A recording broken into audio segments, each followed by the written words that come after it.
الحمد لله نحمده ونصلي على رسوله الكريم أما بعد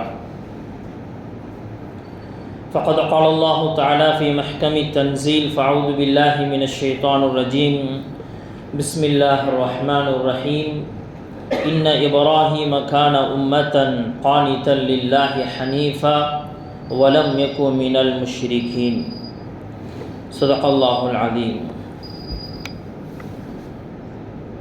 وفي مسلم أن رجلا جاء إلى رسول الله صلى الله عليه وسلم قال يا خير البرية فقال ذاك إبراهيم عليه الصلاة والسلام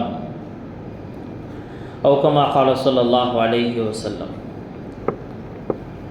கண்ணியமிக்க அல்லாஹ்வின் நல்லடியார்களே, வருடத்தினுடைய 12 மாதங்களில் அல்லாஹ் சுப்ஹானஹு வ தஆலா 4 மாதங்களை கண்ணியமிக்க மாதமாக, சிறப்பு வாய்ந்த மாதங்களாக அல்லாஹ் ஆக்கியிருக்கிறான். அல்லாஹ் குர்ஆனில் இவ்வாறு சொல்வான், இன்ன இத்தத ஷுஹூர் இன்தல்லாஹி 12 ஷஹ்ரன் ஃபீ கிதாபில்லாஹ் யௌம ஹலகஸ் ஸமாவாதி வல் அர்த் மின்ஹா அர்பஅத்துன் ஹுரும். வானம் பூமியை படைத்த நாளிலிருந்தே ஒரு வருடத்திற்கு அல்லாஹ் சுப்ஹானஹு வ தஆலா 12 மாதங்களை நிறுவியிருக்கிறான்.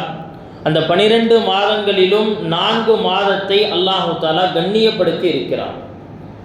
அல்லாஹு தஆலா கண்ணியப்படுத்தி இருக்கக்கூடிய இந்த 4 மாதங்கள் எது என்று நாம் அந்த ஆயத்தினுடைய விளக்க உரையில் நபி அவர்கள் கூறியதாக பார்க்கிறோம். முதலாவது ரஜபுடைய மாதம், அதற்கடுத்து துல்காஅதா, துல்ஹிஜ்ஜா, முஹர்ரம் ஆகிய 4 மாதங்களையும், 3 மாதங்கள் தொடர்ந்து வரும், ஒரு மாதம் இருக்கே அது தனியாக வரும். இந்த 4 மாதத்தையும் மிக கண்ணியமான மாதம் என்பதாக அல்லாஹு தஆலா கூறுகிறான். இந்த 4 மாதத்தையும் அல்லாஹ் கண்ணியப்படுத்தியதற்கு காரணம் என்ன? ஏன் அல்லாஹு தஆலா இதை ரொம்ப கண்ணியமான மாதமாக சொல்லணும் அப்படிங்கிறதுக்காக நாம் பார்க்கும் பொழுது, இந்த 4 மாதங்களுமே இறை இல்லத்தை நாடிய மாதங்கள். இந்த 4 மாதங்களுமே ஹஜ் அல்லது உம்ராவிற்கான மாதங்கள். இந்த துல்காஅதா இந்த மாதம் முழுக்கவே அரபு மக்கள் ஹஜ்ஜுக்காக தங்களுடைய பயணங்களை ஆரம்பிச்சிருவாங்க. துல்ஹஜ் இந்த மாதம் ஹஜ்ஜுடைய அந்த எல்லா விதமான காரியங்களையும் செய்யக்கூடிய மாதம். அடுத்து முஹர்ரம் இந்த மாதம் என்ன அப்படின்னு சொன்னால், ஹஜ்ஜுடைய வேலைகளை எல்லாம் முடிச்சுட்டு மீண்டும் தன்னுடைய ஊருக்கு திரும்பக்கூடிய மாதம். இந்த 3மே காபத்துல்லாவோடு ஹஜ்ஜோடு இணைந்தது. இந்த ரஜபுடைய மாதம் ஏன் கண்ணியமான மாதம்? இந்த ரஜபுடைய மாதத்தை பொறுத்த வரைக்கும் வருடத்தினுடைய, அதாவது இஸ்லாமிய வருடத்தினுடைய நடுப்பகுதியில் வருகிறது. இந்த ரஜபுடைய மாதத்தை அன்றைய அரபு மக்கள் உம்ராவிற்காக பயன்படுத்தினார்கள். அப்போ இந்த 4 மாதங்களும் கண்ணியமிக்க மாதம். அதற்கு காரணம் என்ன என்று பார்க்கும் பொழுது, எல்லாமே காபாவோடு இறை இல்லத்தோடு இணைந்ததாகத்தான் இருக்கும். கண்ணியமிக்க அல்லாஹ்வின் நல்லடியார்களே, அப்படியானால் இந்த மாதத்தை கண்ணியப்படுத்துவதற்குண்டான மிக முக்கியமான காரணமாக இருக்கக்கூடிய இந்த காபத்துல்லா அப்படின்னு பார்த்தோம்னு சொன்னால், இந்த காபாவோடு இணைந்திருக்கக்கூடிய நாம் அதை எப்படி கண்ணியப்படுத்தணும்? ஒன்று இருக்கு, ஹாஜிகள் அந்த மாதத்தை கண்ணியப்படுத்துவாங்க, அந்த மாதத்தில் அங்கே போவாங்க, ஹஜ்ஜுடைய காரியங்களை செய்வாங்க. வெளியில் இருக்கக்கூடிய ஹஜ்ஜுக்கு செல்லாத மக்களுடைய நிலை என்ன அப்படின்னு பார்த்தோம்னு சொன்னால், இந்த 3 மாதம் அதே போல ரஜபுடைய மாதம். இந்த மாதத்தை பற்றி உலமாக்கள் சொல்லுவாங்க, அல்லாஹ் சுப்ஹானஹு வ தஆலா வருடத்தினுடைய சில மாதங்களை கண்ணியப்படுத்தி இருக்கிறான், அதே போல சில இடங்களை கண்ணியப்படுத்தி இருக்கிறான். இந்த கண்ணியப்படுத்திய அல்லாஹு தஆலா கண்ணியம் என்று சொல்லக்கூடிய மாதமாக இருந்தாலும் சரி, இடங்களாக இருந்தாலும் சரி, அந்த இடத்தில் செய்யக்கூடிய நன்மைகள் ஒன்றுக்கு பல மடங்கு கூலி. அந்த மாதத்தில் ஒன்றுக்கு பல மடங்கு கூலி.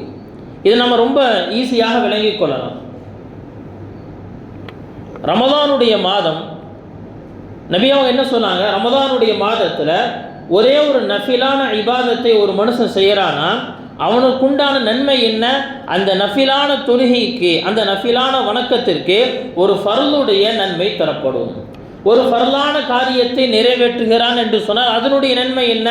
அந்த ஒரு ஃபர்லான காரியத்திற்கு 70 ஃபர்லான காரியங்களை செய்தால் எவ்வளவு நன்மை, அவ்வளவு நன்மை. என்ன காரணம்? அந்த மாதம் அது கண்ணியமான மாதம். இது வெறும் ரமதானை கடந்து, ரமதானுக்கு மட்டுமல்ல, ரமதானை கடந்து மற்ற எல்லா இடத்திலும் இந்த 3 மாசத்திலும் இதே விஷயம்தான்.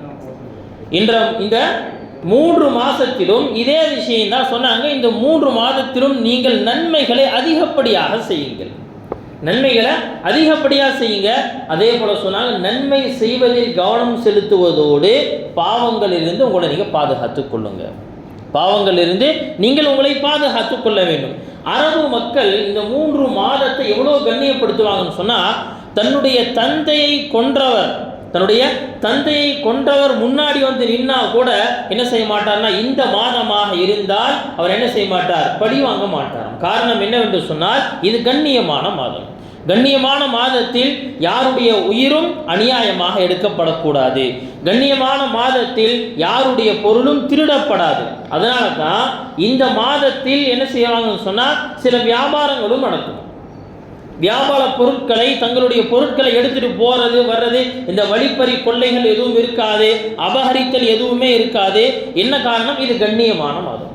கண்ணியமிக்கல்லாமே நல்லடியார்களே, இது இந்த மக்கள் இதை எப்போ கண்ணியப்படுத்துகிறாங்க அப்படின்னு சொன்னால், இஸ்லாமியவர்களுக்கு வருவதற்கு முன்பாக அறியாமை காலத்திலே இவர்கள் இவ்வளோ கண்ணியப்படுத்தக்கூடியவர்களாக இருந்தார்கள். அப்படிங்கும்போது இஸ்லாம் வந்த பிறகு முஸ்லீம்களுக்கு சொல்லப்படக்கூடிய விஷயம் என்ன? நாம் இதை ஒரு படி அதிகமாக கண்ணியப்படுத்தணும். அந்த கண்ணியப்படுத்துறதுல முதலாவது விஷயம் என்ன? தர்க்குல் மஅசியா, பாவங்களிலிருந்து நம்மை நாம் பாதுகாத்து கொள்ள வேண்டும். ரெண்டாவது விஷயம் என்ன? அல்லாஹுடைய அடையாள சின்னங்களாக எது பார்க்கப்படுகிறதோ அதை கண்ணியப்படுத்தணும், அதை நாம் நிறைவேற்றணும். அல்லாஹுடைய அடையாள சின்னங்கள் என்ன அப்படின்னா, ஹஜ்ஜு, இது அல்லாஹுடைய அடையாள சின்னங்கள் நிறைந்திருக்கக்கூடிய இடம். சஃபா மருவாவை அல்லாஹ் தஆலா சொல்வார், எனது இன்ன ஸஃபா வல் மர்வத மின் ஷஆயிரில்லாஹ். இந்த சஃபா மருவா மலை இருக்கிறதே, இது அல்லாஹுடைய அடையாள சின்னங்கள்.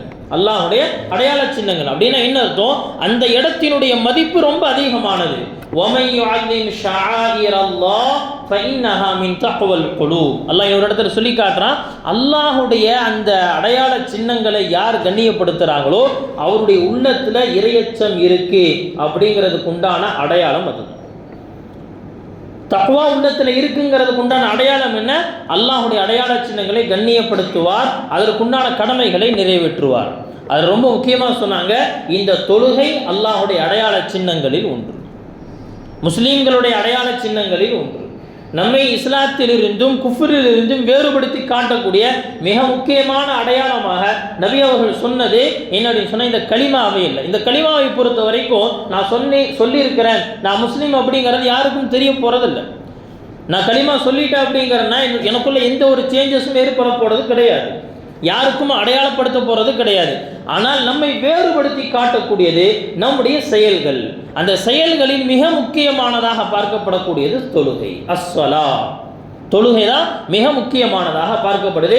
எனவே சொன்னாங்க, குறிப்பாக இந்த அஷ்ஹுருல் ஹுரும் என்று சொல்லப்படக்கூடிய கண்ணியமிக்க மாதத்தில் தொழுகைக்காக பிரத்யேகமான ஒரு முக்கியத்துவத்தை கொடுங்க. அது என்ன பிரத்யேகமாக முக்கியத்துவம் அப்படின்னா, அப்போ மற்ற நாட்கள் தொழுகை தேவையில்லைன்னா, மற்ற நாட்களில் நாம் தொழுகிறோம் அப்படின்னு சொன்னால் ஜமாத்துடைய தொழுகையில் இந்த மாதத்தில் அதிக கவனம் செலுத்தும். ஜமாத்துடைய தொழுகையிலும் மற்ற காலத்தில் தொழுவோன்னு சொன்னால் இந்த மாதத்தில் ஜமாத்துடைய தொழுகையில் முதல் சஃபில் நின்று தொழுவதற்காக முயற்சி செய்யணும். முதல் சஃபில் நின்று தொழக்கூடிய பழக்கம் இருக்கு அப்படின்னு சொன்னால் இன்னும் அதிகப்படியாக பாங்கு சொன்ன உடன் மஸ்ஜிதுக்கு வரக்கூடிய, அதாவது இந்த மாதங்கள் வந்த உடனே நம்முடைய நார்மலான ரெகுலரான என்ன அமல்கள் செய்கிறோமோ அந்த அமல்களில் ஒரு படி மேலாக நம்முடைய பேணுதல்கள், நம்முடைய செயல்பாடுகள் ஆகிவிட வேண்டும். அதுதான் என்னுடைய நோக்கம். மூன்றாவது விஷயம் சொன்னாங்க, பிறர் அறியாதபடி நிறைய நற்காரியங்களை செய்யுங்கள். இந்த அஷ்ஹுருல் ஹுரும் என்று சொல்லப்படக்கூடிய இந்த கண்ணியமிக்க மாதங்கள் வந்துருச்சுன்னு சொன்னால் நம்முடைய முன்னோருடைய பழக்கம் என்ன அப்படின்னு சொன்னால், யாருக்கும் தெரியாமல் மிக அதிகமாக சதகாக்கள் செய்கிறது, இரவு நேரத்தில் மிக அதிகமாக தொழுவது, இந்த மாதிரி நிறைய காரியங்கள், நன்மையான காரியங்கள் அப்படிங்கிறது எது இருக்கோ அதை மிக அதிகமாக செய்வார்கள். எனவே கண்ணியமிக்க அல்லாஹ்வின் நல்லடியார்களே, இந்த துல்காதாவுடைய மாதம், அதே போல் அடுத்து வரக்கூடிய 2 மாதங்கள் எல்லாமே என்னென்னா கண்ணியமான மாதங்கள்ங்கிறதுனால இதில் நம்மை நாம் பண்படுத்தி கொள்ள வேண்டும். அமல்களில் நம்மை நாம் என்ன செய்யணும்? ஈடுபடுத்தி கொள்ளணும். அடுத்து இந்த ஹஜ்ஜை ஒட்டி நம்முடைய சிந்தனைக்கு வரக்கூடிய ஒரு நபி யாருன்னு சொன்னால் ஹரத் இப்ராஹிம் அலைஹிஸ்ஸலாம். ஹரத் இப்ராஹிம் அலைஹிஸ்ஸலாம். இப்ராஹிம் அலைஹிஸ்ஸலாம் அப்படின்னு சொன்னால் இவர் ஒற்றை மனிதர். ஆனால் அல்லாஹு தஆலா அவரை தனி மனிதன் என்பதாக சொல்லலை. அல்லாஹு தஆலா குர்ஆனில் அவரை தனி மனிதன் அப்படின்னு சொல்லலை, அவர் ஒரு சமூகம். இன்ன இப்ராஹீம கான உம்மத்தன் கானிதல் லில்லாஹி ஹனீஃபா. கான உம்மத்தன், அவர் தனி நபர் இல்லை, ஒரு சமுதாயத்திற்கு சமம். இந்த ஆயத்தினுடைய விளக்க உரையில் எழுதுறாங்க, ஏன் ஹஜ்ரத் இப்ராஹிம் அலைஹிஸ்ஸலாமை அல்லாஹு தஆலா ஒரு சமூகம் என்று சொல்லணும்? ஒரு சமூகம் என்பதாக ஏன் சொல்லணும் அப்படின்னா, எல்லாரும் சேர்ந்து, அதாவது இப்படி புரியுற மாதிரி சொல்றதா இருந்தா, ஒரு 100 பேர் சேர்ந்து செய்ய வேண்டிய வேலையை ஒரே ஆள் செய்யறாருன்னா அவர் எப்படி பார்க்கப்படுவார்? ஒரு ஹீரோவாக பார்க்கப்படுவார். ஒரு 1000 பேர் செய்ய வேண்டிய வேலையை ஒருத்தர் செஞ்சிருக்கிறார். இப்போ என்ன ஆகும் சொன்னா, இன்னும் மக்களுடைய பார்வை வியப்புக்கு போகும். ஒரு 10,000 பேர் செய்ய வேண்டிய வேலையை ஒரே ஆள் செஞ்சிருக்கிறார். எப்படி என்ன அப்படின்னு சொன்னா, இதில் அல்லாஹு தஆலா என்ன செய்யறான், ஒரு சமூகம் சேர்ந்து என்ன வேலையை செய்யணுமோ அதை இப்ராஹிம் தனிநபராக நின்று செய்தார். ஹஜ்ரத் இப்ராஹிம் அலைஹிஸ்ஸலாம் தனிநபராக நின்று செய்தார். கண்ணியமிக்க அல்லாஹ்வின் நல்லடியார்களே, அல்லாஹு தஆலா என்ன செய்யறான், குர்ஆன்ல நிறைய விஷயங்களை சொல்லிட்டு வருவான். ஹஜ்ரத் இப்ராஹிம் அலைஹிஸ்ஸலாம் அவர்களுக்கு கொடுக்கப்பட்ட அந்த சோதனைகளிலிருந்து அவர்கள் எப்படி வெற்றி பெற்றாங்க, இது எல்லாத்தையுமே அல்லாஹு தஆலா என்ன செய்யறான், குர்ஆன்ல அங்க என்ன செய்யறான், அப்படியே சிதறடிச்சு ஒரு சிதறிய முத்துக்களை போல அல்லாஹு தஆலா அங்கங்க வச்சிருக்கான். ஹஜ்ரத் இப்ராஹிம் அலைஹிஸ்ஸலாம் அவர்களை பற்றி இப்படியும் எழுதுவாங்க, அவர்கள் மனித குலத்தினுடைய 3வது தந்தை என்பதாக சொல்லுவாங்க. மனித குலத்தினுடைய 3வது தந்தை. அது என்ன 3வது தந்தை? ஹஜ்ரத் ஆதம் அலைஹிஸ்ஸலாம் அவர்கள் 1வது தந்தை. அது நமக்கு புரியும். ஆதம் அலைஹிஸ்ஸலாம்னா நம்முடைய அத்தா. இப்னு ஆதம் அப்படின்னு சொன்னாலும், ஆதமுடைய மகன் அப்படின்னு சொன்னாலும் என்ன அர்த்தம்? நம்ம எல்லாமே ஆதம் அலைஹிஸ்ஸலாமுடைய பிள்ளைகள். 2வது மனித குலத்தினுடைய தந்தை யாரு? ஹஜ்ரத் நூஹ் அலைஹிஸ்ஸலாம். அதற்கு என்ன காரணம்? வெள்ளப்பிரளயம் ஏற்பட்டு எல்லாம் அழிந்து போன பிறகு, எல்லா மக்களும் அழிந்த பிறகு இருக்கக்கூடிய நபர்களில் மிக கண்ணியமானதாக பார்க்கப்பட்ட ஹஜ்ரத் நூஹ் அலைஹிஸ்ஸலாம் அவர்கள் அன்றைக்கு தந்தையுடைய அந்தஸ்தில் இருந்தார்கள். அவங்க தான் என்னது, அன்றைக்கு தந்தையுடைய அந்தஸ்தில். அதற்கடுத்து நூஹ் அலைஹிஸ்ஸலாமுடைய கூட்டத்தில் இருந்துதான் மீண்டும் மனித சமுதாயம் உலகிற்கு பரவுகிறது.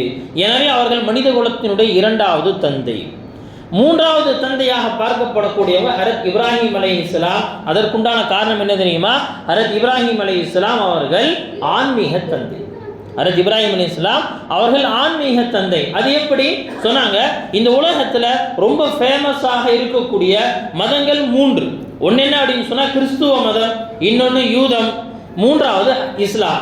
இந்த 3லேயுமே எப்போ தோன்றுது அப்படின்னு சொன்னால் ஹஜ்ரத் இப்ராஹிம் அலைஹிஸ்ஸலாமுடைய சந்ததிகளில் தான் இது எல்லாமே உருவாகி வருது. எனவே இவர்கள் அனைவருக்கும் ஹஜ்ரத் இப்ராஹிம் அலைஹிஸ்ஸலாம் யாருன்னு சொன்னால் 3வது ஆன்மீக தந்தை. இப்படி என்னன்னா, தந்தையுடைய அந்தஸ்தில் தான் அல்லாஹு தஆலா ஹஜ்ரத் இப்ராஹிம் அலைஹிஸ்ஸலாம் அவர்களை வைத்தான். இன்னும் சொல்ல போனால் ஹஜ்ரத் இப்ராஹிம் அலைஹிஸ்ஸலாம் அவர்கள் எவ்வளவு துணிவு உள்ள நபி அப்படின்னு சொன்னால், இந்த உலகத்தில் இப்ராஹிம் அலைஹிஸ்ஸலாம் அவர்களுக்கு முன்பாக வந்த எந்த நபியும் தங்களுடைய தாவத்திற்காக, இறை அழைப்பிற்காக யாரிடத்திலும் விவாதங்களை நடத்தியது கிடையாது. எல்லாம் எத்தி வைப்பாங்க, திரும்ப அடி வாங்குவாங்க, சிலர் ஏற்றுக்கொள்வாங்க, இப்படியே தான் கடந்து போயிட்டே இருந்துச்சு. ஆனால் இந்த உலகத்தில் சத்தியத்தை எடுத்துரைப்பதற்காக விவாதம் செய்யணும், அதை ஆதாரத்தோடும் கண்ணியத்தோடும் ஒழுக்கத்தோடும் அன்போடும் செய்யணும் அப்படிங்கிற ஒரு பழக்கத்தை இந்த உலகத்தில் ஆரம்பித்து வைத்தவர்கள் ஹஜ்ரத் இப்ராஹிம் அலைஹிஸ்ஸலாம். ஹஜ்ரத் இப்ராஹிம் அலைஹிஸ்ஸலாம். அதனால தான் நம்ம பார்க்கலாம், இப்ராஹிம் அலைஹிஸ்ஸலாம் அவர்கள் என்ன செய்யறாங்க சொன்னா, மக்களிடத்துல எப்படி எல்லாம் புரிய வைக்கிறதுக்கு முயற்சி செய்யறாங்க. பலவாறாக என்ன செய்யறாங்க, புரிய வைக்கிறாங்க. இப்ராஹிம் அலைஹிஸ்ஸலாம் ஒரு சமயத்தில் என்ன செய்யறாங்கன்னு சொன்னா, வானத்தை இரவு நேரத்தில் பார்க்குறாங்க. இரவு நேரத்தில் வானத்தை பார்க்குறாங்க. அல்லாஹு தஆலா என்ன செய்யறான்னு தொடர்ந்து சொல்லிகிட்டே வரான். இப்ராஹிம் அலைஹிஸ்ஸலாம் வானத்தை பார்க்குறாங்க. வானத்தில் என்ன ஆச்சு அப்படின்னு சொன்னால், அந்த நட்சத்திரங்கள் இருக்கு. இப்போ நட்சத்திரங்களை பார்த்து என்ன செய்யறாங்கன்னா, தன்னுடைய கூட்டத்தார்கள், தன்னுடைய தந்தை எல்லாத்தையும் வச்சு என்ன செய்யறாங்க, ஹஜ்ரத் இப்ராஹிம் அலைஹிஸ்ஸலாம் சொல்றாங்க, ஹாதா ரப்பி, இதுதான் என்னுடைய இறைவன் அப்படின்னு சொல்லி சொல்றாங்க. இதுதான் என்னுடைய இறைவன். ஃபலம்மா அஃபல, அது எப்போ மறைஞ்சிருச்சோ, நட்சத்திரங்கள் மறைஞ்சிருச்சோ, ஃபலலா உஹிப்புல் ஆஃபிலி. அது எப்படி மறையக்கூடிய ஒன்றை நான் எப்படி ரப்பாக ஏற்றுக்கிறது? அப்படிலாம் நான் என்ன செய்ய மாட்டேன், ரப்பாக ஏற்றுக்கொள்ள மாட்டேன். மக்களுக்கு இது என்ன அப்படின்னு சொல்ல ரொம்ப புதுசாக இருக்குது. நட்சத்திரம் வந்தால் மறையத்தானே செய்யும், நட்சத்திரம் வரும் மறையும். ஆனால் இப்ராஹிம் அலைஹிஸ்ஸலாமுடைய நோக்கம் என்ன அப்படின்னு சொன்னால், இந்த இடத்துல ரப்புங்கிறது நீங்கள் நட்சத்திரங்களை வணங்குறீங்க, சூரியனை வணங்குகிறீர்கள், அதே போல சந்திரனை வணங்குறீங்க, உங்களோட எதெல்லாம் பிரம்மாண்டமாக தெரியுதோ எல்லாத்தையும் நீங்கள் வணங்குறீங்க அப்படின்னு சொன்னால், சரி உங்களுடைய பேச்சுக்காகவே நான் இந்த நட்சத்திரத்தை எடுத்துக்கிறேன், என்னுடைய ரப்பாக நான் ஏற்றுக்கொள்கிறேன். ஆனால் இந்த நட்சத்திரம் கொஞ்ச நேரத்தில் மறைஞ்சிருதே, இந்த நட்சத்திரம் கொஞ்ச நேரத்தில் மறைஞ்சிருதே, இதற்கு ஒரு நிலையான தன்மை இல்லையே அப்படின்னு சொல்லி புரிய வைக்கிறாங்க. அடுத்து என்ன ஆகுதுன்னு சொன்னால், இரவு நேரத்தில் என்ன ஆகுதுன்னு சொன்னால் சந்திரன் வருது. சொன்னாங்க, இந்த சந்திரனை பார்த்து சொன்னார்கள், ஹாதா ரப்பி, சரி இதையே என்னுடைய ரப்பாக நான் ஏற்றுக்கலாம், ஏன்னா நம்மை விட பிரம்மாண்டமாக தெரியுது, நம்மை விட உயரத்தில் இருக்கு, அதனால் இதையும் ரப்பாக ஏற்றுக்கொள்ளலாம். இப்போ என்னாச்சு, கொஞ்ச நேரத்தில் அதுவும் மறையுது, கொஞ்ச நேரத்தில் அதுவும் மறையுது. சொன்னாங்களா, இப்படி இருந்துச்சு அப்படின்னு சொன்னால் எப்படி இதுவும் மறைஞ்சு போச்சு, இதை என்னுடைய ரப்பாக நான் ஏற்றுக்கொள்ள மாட்டேன்.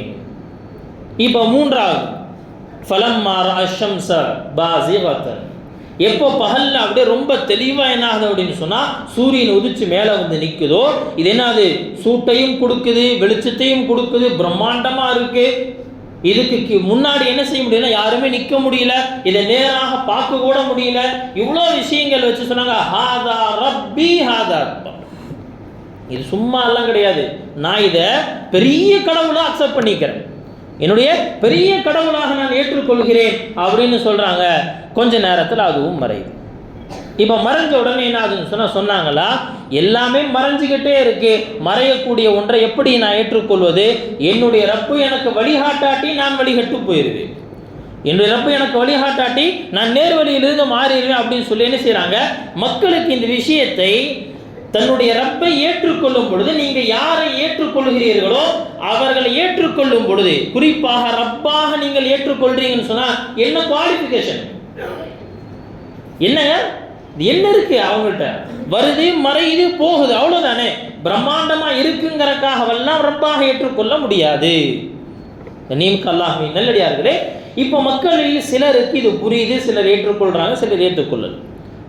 அதற்கடுத்து இப்போ என்ன செய்கிறாங்கன்னு சொன்னால், அந்த மக்கள் வாதிடுறாங்க ஹரத் இப்ராஹிம் அலைஹிஸ்ஸலாம்கிட்ட, என்னது என்ன இப்படியெல்லாம் பேசுறீங்க, எங்களுடைய கடவுள்களை நீங்கள் இப்படியெல்லாம் பேசுகிறீங்களே அப்படின்னு சொல்லி என்ன செய்கிறாங்க, அவங்க திரும்ப திரும்ப சொல்கிறாங்க, எங்களுடைய ரப்பை நீ ஏற்றுக்கொள் அப்படி, ஏதாவது ஒரே ஒரு ஆதாரத்தை கூட நான் ஏற்றுக்கொள்வதற்கு நான் ஏற்றுக்கிறேன், எந்த ஆதாரமும் இல்லை.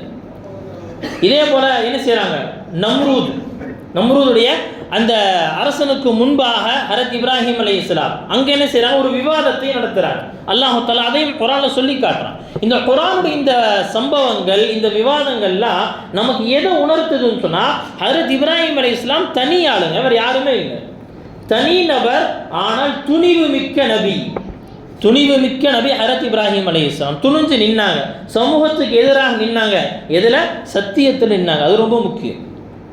துணிஞ்சு நிறைய காரியங்கள் நடக்குது, ஆனால் துணிஞ்சு நாம் செய்யக்கூடிய செயல் இருக்கே, அது ஹக்கிற்காக சத்தியத்திற்காக இருக்கா அப்படின்னு பார்த்தா அந்த இடத்துல தான் நாம் நம்மை கவனிக்கணும். நம்முடைய செயல் உண்மையானதாக சத்தியமானதாக இருந்தால் என்ன செய்கிறாங்க, யாருடைய கண்ட்ரோலில் இல்லை, அவங்க தனியாயிட்டாங்க, யாருடைய கண்ட்ரோலில் இல்லை, அவங்க அல்லாஹுடைய கண்ட்ரோலில் இருக்கிறாங்க, அல்லாஹ் வழிகாட்டி கொண்டே இருக்கிறாங்க. எப்போ துணிஞ்சு வர்றாங்களோ அல்லாஹ் தஆலா என்ன செய்கிறான், வழிகளை திறந்து கொடுக்குறான். ஹஜ்ரத் இப்ராஹிம் அலைஹிஸ்ஸலாம் அரசனுக்கு முன்னாடி போய் நின்று பேசுகிறாங்க. ஏன்னா அரசருடைய மகள் சாரா அவங்க என்ன செஞ்சிட்டாங்க, அவங்க இஸ்லாத்தை ஏற்றுக்கொண்டாங்க, அவங்க அல்லாஹை ஏற்றுக்கொண்டாங்க. இப்போ என்னாச்சு அப்படின்னு சொன்னால், இது அவனுக்கு பெரிய ஒரு என்ன நோஸ்கட். அதாவது ஃபிரௌனுடைய மனைவி ஆசியா ரலியல்லாஹு அன்ஹா அவங்க என்ன செய்கிறாங்க, இஸ்லாத்தை ஏற்றுக்கொண்டாங்க. ஃபிரௌனுக்கு பெரிய நோஸ்கட். இதே போல் தன்னை சார்ந்தவர்கள் தங்களை விட்டுட்டு வெளியே போகிறாங்க அப்படிங்கிறது இன்னைக்கு ஒரு பெரிய நோஸ்கட்டாக தானே பார்த்துட்டு இருக்கிறோம். நம்முடைய இன்றைக்கு ஒரு 2-3 நாளாக நடந்து கொண்டிருக்கக்கூடிய இந்த விஷயத்தில் அப்படி இருக்கும் பொழுது, தன்னுடைய மகள் தான் ரப்புன்னு சொல்லி என்ன செய்கிற ஒரு பெரிய ஆளாக காட்டிகிட்டு இருக்கும் பொழுது என்ன செய்கிற, நம்மளுடைய மகளே என்னை ரப்பாக ஏற்றுக்கொள்ளலை அப்படிங்கும் பொழுது என்னாச்சு, அவர் பெரிய நோஸ்கட். ஹரத் இப்ராஹிம் அலைஹிஸ்ஸலாம் அவங்களுக்கு முன்னாடி என்ன செய்கிறாங்க, சில விவாதங்களை முன் வைக்கிறாங்க, புரிய வைக்கிறாங்க. அவங்களுடைய நோக்கம் சண்டை போடுறது கிடையாது, ஹக்குள்ளவர்களுடைய நோக்கம் என்ன கிடையாதுன்னா சண்டை போடுறது கிடையாது, புரிய வைக்கிறாங்க. எப்போ நீ என்ன உன்னை ரப்புன்னு சொல்றியோ உன்னிடத்துல என்ன தரம் இருக்கு, உன்னிடத்துல என்ன தரம் இருக்கு. அலம் தர இலல்லதி ஹாஜ்ஜ இப்ராஹீம ஃபீ ரப்பிஹி அன் ஆதாஹு அல்லாஹுல் முல்க் இல் கால இப்ராஹீம் ரப்பி அல்லதி யுஹ்யி வ யுமீத் கால அன உஹ்யி வ உமீத். இப்ராஹிம் அலைஹிஸ்ஸலாம் சொன்னா என்னுடைய ரப்பு எப்படிப்பட்டவன் தெரியுமா, என்னுடைய ரப்பு மரணத்தையும் கொடுக்கிறான், உயிர் வாழவும் வைப்பான், உயிரையும் கொடுப்பான். உடனே என்ன அப்படின்னு சொன்னால் அவர் அப்படியா 2 கைதிகளை கூப்பிட்டு தூக்கு தண்டனை வர கைதியை விடுதலை பண்ணிட்டு யார் நிரபராதியா அவனை என்ன செஞ்சான்னு சொன்னால் கொலை பண்ணிட்டார். தான் நானும் செஞ்சுட்டேனே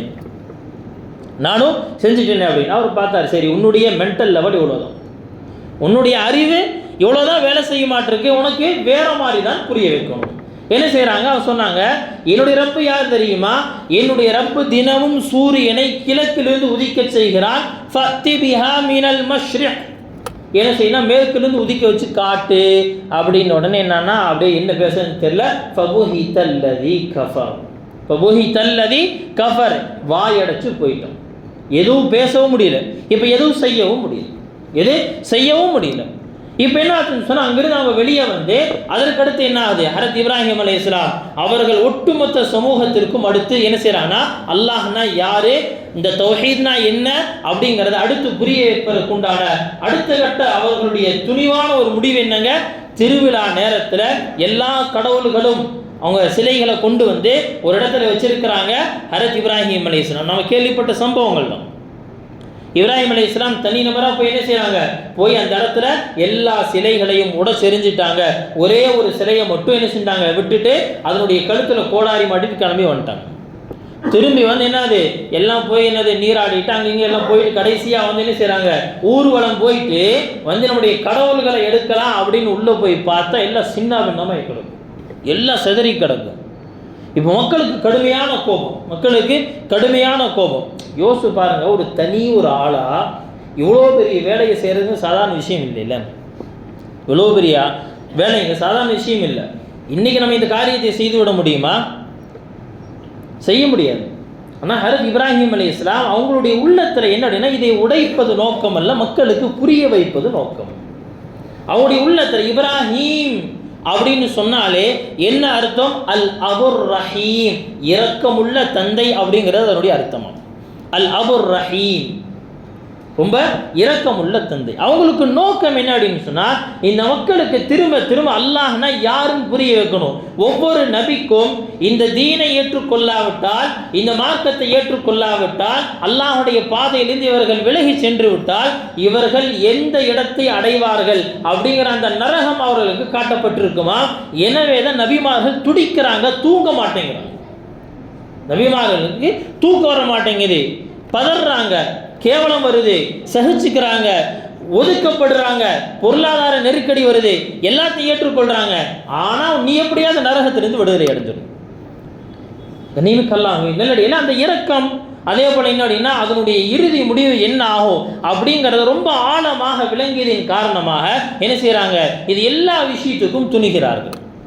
கண்ணியமிக்கல்லாஹ் நல்லடியார்களே, அந்த மக்கள் எல்லாம் வந்து பார்த்து என்ன செய்கிறாங்க, யார் செஞ்சது என்ன செய்கிறாங்க சொல்கிறாங்க. நான் கேள்விப்பட்டிருக்கோம், காலு சமிஅனா ஃபதை யஸ்குருஹும் யுகாலு லஹு இப்ராஹிம். என்ன அப்படின்னு சொன்னால் இங்கே ஊருக்குள்ளே ஒரு வாலிபர் ஒருத்தர் இருக்கிறாரு. அந்த வாலிபர் அவருக்கு பேர் இப்ராஹிம். அவர் தான் என்ன அப்படின்னா சிலைகளுடைய விஷயத்தில் இந்த மாதிரி முன்ன பின்ன பேசிக்கிட்டு இந்த சிலை நமக்கு ஒன்றும் செய்யாது அப்படின்னு சொல்லி நம்முடைய கடவுள்களை பற்றி இவர் தான் இந்த மாதிரி நிறைய விஷயங்கள் பேசிகிட்டு இருக்கிறாரு. அவர் தான் இந்த வேலையை செஞ்சுருக்கணும் அப்படின்னு உடனே என்ன செய்கிறாங்க, போய் ஆளா விட்டு கூட்டிகிட்டு வந்துட்டாங்க. கூட்டிகிட்டு வந்து முன்னாடி நிற்க வச்சு என்ன செய்கிறாங்க, ஹரத் இப்ராஹிம் அலைஹிஸ்ஸலாம்கிட்ட பேசுகிறாங்க. ஏன் இந்த காரியத்தை நீங்கள் செஞ்சீங்க, ஏன் இதை செஞ்சீங்க அப்படின்னு ஹரத் இப்ராஹிம் அலைஹிஸ்ஸலாம் என்ன செய்கிறாங்க, சுருக்கம் ஒரே வார்த்தை சொன்னால் நான்லாம் செல்லியதோ இங்கே நின்றுருக்கு பெரிய கடவுள், அதில் கையில் தான் என்னது கோடாரி இருக்குது, அதுதான் இந்த வேலையை பார்த்துருக்கு, அதுதான் என்ன செஞ்சுருக்கு, ஏதோ சண்டை வந்துருக்க மாட்டிருக்கு, என்னாச்சு எல்லாத்தையும் அடித்து துவம்சம் பண்ணிருச்சு, அதுதான் இந்த வேலையை செஞ்சுருக்கு, உங்களுடைய பெரிய கடவுள் அப்படின்னு சொல்கிறீங்கள, அதுதான் இந்த வேலையை பார்த்துருக்கு. பால கபீருஹும் ஹாதா, இந்த எல்லா கடவுள்களுக்கும் ஹெட்டாக இருக்கக்கூடிய பெரிய கடவுள் தான் இந்த வேலையை பார்த்துருக்கு அப்படின்னு உடனே மக்களுக்கு புரிய வந்துருச்சு. ஆஹா, இப்ராஹிம் என்னமோ சொல்ல வர்றார். என்ன செய்யணும், அப்படியே எல்லாம் தலை குனிகிறாங்க. இப்போ ஹரத் இப்ராஹிம் அலைஹிஸ்ஸலாம் பேச ஆரம்பிக்கிறாங்க. காலா ஃபதஅபுதூன மின் தூனில்லாஹ், அல்லாஹ் விட்டு நீங்கள் எதை வணங்கிட்டு இருக்கீங்க? மாலா தன்ஃபஉக்கும் மாலா யன்ஃபஉக்கும், உங்களுக்கு எந்த லாபத்தையும் தராது, எந்த நஷ்டமும் தர முடியாது. அதாவது லாபமும் கொடுக்க முடியாது, நஷ்டமும் கொடுக்க முடியாது. அதில் ப்ளஸ்ஸும் இல்லை மைனஸும் இல்லை, எதுவுமே இல்லை. ஆனால் என்ன செய்றீங்க? அதை நீங்கள் வணங்கணும் அப்படின்னு சொல்லி வணங்கிட்டே இருக்கீங்களே அப்படின்னு சொல்லி என்ன செய்கிறாங்க? ஹஜ்ரத் இப்ராஹிம் அலைஹிஸ்ஸலாம் புரிய வைக்கிறாங்க. ஆனால் புரிஞ்சிருச்சு. ஆனால் இந்த புரியற இடத்துல ஷைத்தான் வந்து வேலை காட்டிட்டா. உஃபில் லக்கும் வலிமா தஅபுதூன மின் தூனில்லாஹ், உங்களுக்கும் நீங்கள் எதை வணங்கி கொண்டிருக்கிறீங்களோ அது எல்லாத்துக்கும் நாசம் உண்டாகட்டும் அப்படின்னு சொல்லி ஹஜ்ரத் இப்ராஹிம் அலைஹிஸ்ஸலாம் புரிய வச்சுட்டே இருக்கிறாங்க.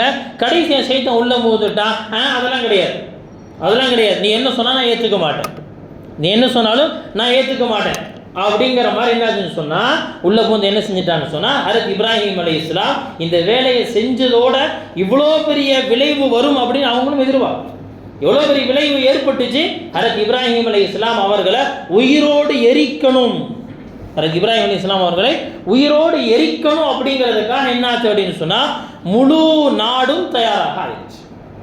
நிமிக்கல்லாஹ்வின் நல்லடியில் முஸ்லீம்கள் ரொம்ப சொற்பம், எல்லாத்தையும் இப்போ பாதிக்கப்பட போகிறது கிடையாது. இப்ராஹிம் தனிநபராக பாதிக்கப்பட போகிறார். இப்ராஹிம் அலைஹிஸ்ஸலாம் தனிநபராக இந்த இடத்துல பாதிக்கப்பட போகிறாரு. நிமிக்கல்லாஹ்வின் நல்லடியிலே என்ன செய்கிறாங்க? எல்லாம் ஒரு பெரிய நெருப்பு குண்டம் தயாராகிருச்சு. இப்ராஹிம் அலைஹிஸ்ஸலாம் தூக்கி வீசப்பட போகிறாங்க, எல்லாம் தயாராக நிற்குது. மனிதர்கள் எல்லாம் என்ன செய்கிறாங்க? தூக்கி வீசறது காத்திருக்கிறாங்க. மலக்குகள் எல்லாத்துக்கும் அந்த இடத்துல என்ன ஆகுதுன்னு சொன்னால் ஒரே ஒரு பதட்டமான ஒரு நிலை.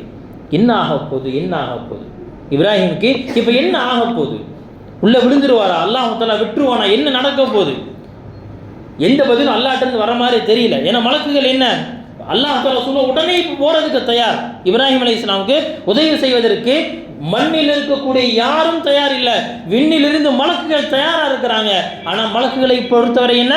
லா யஅஸூன மா அமரஹுமுல்லாஹ், அல்லாஹ் என்ன சொன்னானோ அதுக்கு மாறு செய்ய மாட்டாங்க. அதனால அனுமதிக்காக காத்திருக்கிறாங்க.